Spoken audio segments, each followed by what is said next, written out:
রাত 2টো। চারদিকে খুটখুটে অন্ধকার।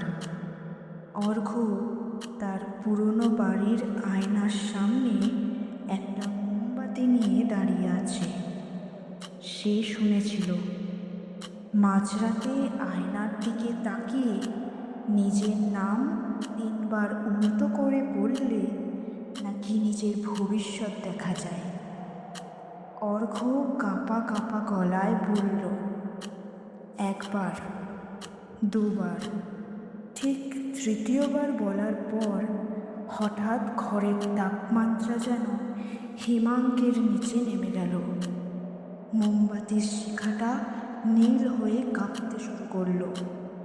অর্ঘ্য দেখল আয়নার ভিতরে তার প্রতিবিম্বটা স্থির, অথচ সে নিজে ভয়ে কাঁপছে। হঠাৎ আয়নার ভিতরের প্রতিবিম্বটা বীভৎসভাবে হাসতে শুরু করল। অর্ঘ্যর চোখের সামনেই তার নিজের চেহারাটা বদলে যেতে লাগলো।